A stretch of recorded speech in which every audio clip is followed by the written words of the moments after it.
பண்ணாரி அம்மன் வேளாண்மை நிலையம் ஈரோடு மாவட்டம் பவானி வட்டம் ஒருச்சேரி கிளையின் சார்பாகவும் துளிர் ஆர்கானிக் விவசாயம் என்கிற யூடியூப் சேனல் சார்பாகவும் அனைத்து விவசாயிகளுக்கும் வணக்கத்தை தெரிவித்துக் கொள்கிறேன். என்னுடைய பெயர் செந்தில்குமார். என்னுடைய அலைபேசி 956686559599.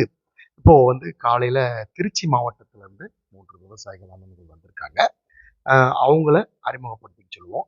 எதனால வந்திருக்காங்க, இனி என்ன பண்ண போறாங்க அப்படிங்கிறதா இந்த பதிவுக்குள்ள போகலாம். ஆனா உங்க பேரு எந்த ஊர்? என்னோட நேம் கார்த்திகேயன். திருச்சி மூட்டிலேருந்து வரேன். இதுக்கு முன்னாடி ஃபுல்லாக நாங்கள் பண்ணிட்டு இருந்த எல்லாமே 20 வருஷம் விவசாயம் பண்ணிட்டு இருக்கோம். இதுக்கு முன்னாடி பண்ண எல்லாமே கெமிக்கல் தான். எல்லாமே உரம் கெமிக்கல், எல்லாமே மருந்து, எல்லாமே கெமிக்கல் விடுறதுனால மண்ணோட தன்மை ரொம்ப மாறிடுச்சு. நாங்கள் எவ்வளோ செலவு பண்ணாலும் நாங்கள் எக்ஸ்பெக்ட் பண்ணுற ஈல்டு எங்களுக்கு கிடைக்கல. ஸோ அதுக்காக மண்ணோட தன்மை மாறிச்சுங்களா, இயற்கை முறையில் மண்ணை திருப்பி வளப்படுத்துறதுக்காக நாங்கள் அண்ணன்ட்ட ஐடியா கேட்டோம். அவர் டீட்டெயில் எல்லாமே சொன்னார்.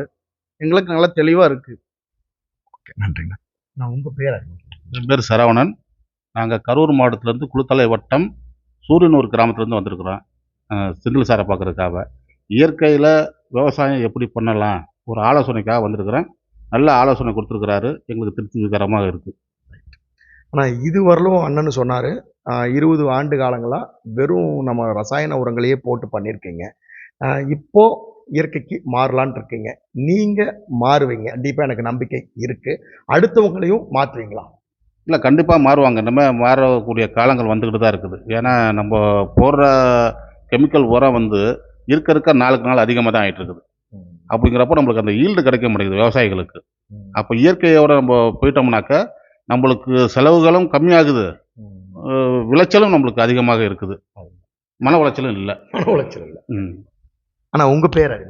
என் பேர் குமார். திருச்சி மாவட்டம்.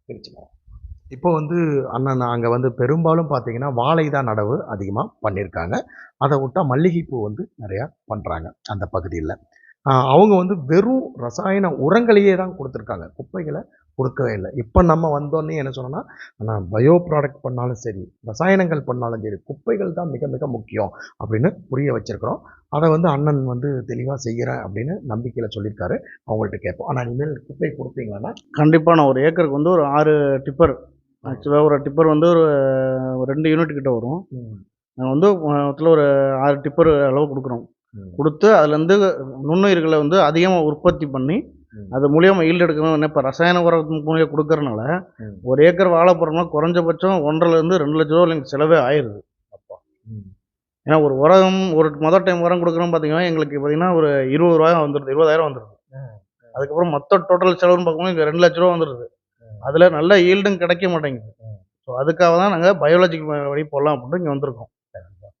திருப்தியாக இருக்காங்க? திருப்தியாக இருக்குங்க. நீங்களும் மாற்றுறீங்களா? கண்டிப்பாக மாற்றி தான் ஆகணும். ஏன்னா இப்போ இருக்கிறதுல 2 லட்ச ரூபா செலவு பண்ணுறதுல நம்ம 1 லட்ச ரூபா செலவு பண்ணாலும் அதுக்கான ஈல்டு நம்மளுக்கு கிடைக்கிறப்போ மண்ணோட தன்மை கெட்டு போகாமல் இருக்கப்போ எல்லாருமே மாறதான் செய்வாங்க, மாற்றுவோம் கண்டிப்பாக. மல்லிகைப்பூ அதிகமாக அந்த பக்கம் சாகுபடி பண்ணுறாங்க. அண்ணன் கேட்டிருந்தாரு, ரசாயனத்தில் மட்டும்தான் புழுவை கட்டுப்படுத்த முடியும் அப்படின்னு கேட்டிருந்தாரு. இப்போ நம்ம சொல்லியிருக்கிறோம், பயோலியும் மருந்து இருக்குன்னா அது நிறையா இடங்கள்ல உங்கள் பக்கமே பயன்படுத்திட்டு இருக்காங்க அப்படின்னு சொல்லியிருக்கோம். இப்போ நம்பகத்தன்மை அண்ணனுக்கு வந்திருக்கு. ஆனால் மல்லிகைப்பூ பயோலி இருக்கு, நீங்கள் நம்பலை ஃபஸ்ட்டு? ஆமாம், எனக்கு நம்பிக்கை இல்லை. இப்போ நாங்கள் கெமிக்கல் தான் யூஸ் பண்ணிட்டு இருக்கிறோம். இப்போ அண்ணனை சந்திச்சதுக்கு அப்புறம் தான் மண்ணில் எவ்வளோ பாக்டீரியாக்கள் இருக்குது, நன்மை செய்கிற பூஞ்சானங்கள் எவ்வளோ இருக்குது, மண்ணில் எவ்வளோ இருக்குதுங்கிறது இப்போ அண்ணன் சொல்லி எங்களுக்கு விளக்குனதுக்கப்புறம் தான் எங்களுக்கு திருப்தியாக இருக்குது. இந்த சூடாமோனாஸ், டைகோடர்மா விரிடி, மீனாமிலம், பேசியா குறிஞ்சிய அப்படின்னு இது மாதிரி நன்மை செய்கிற பாக்டீரியா பூஞ்சானங்கள் நிறையா இருக்குது. அண்ணன் காமிச்சார், எனக்கு ரொம்ப திருப்திகரமாக இருக்குது. இந்த மொக்கு புழுவுக்கு இந்த பேசியா குறிஞ்சாங்கிற ஜீசஸ் யூஸ் பண்ணி பாருங்கன்னு எங்களுக்கு ஆலோசனை சொல்லியிருக்கிறாரு. எங்களுக்கு நம்பிக்கை வந்திருக்கு. ரொம்ப நன்றிங்கண்ணா, உங்களுடைய டைமை ஒதுக்கி எங்களுக்காக கேட்டு இந்த பதிவை சொன்னதுக்கு. ஏன் அப்படின்னா, உங்களை மாதிரி இன்னும் 2 விவசாயிகள் இங்கே வரணும் ஒரு நம்பிக்கைக்காக தான் நம்ம அந்த பதிவாக போடுறோம். நன்றி.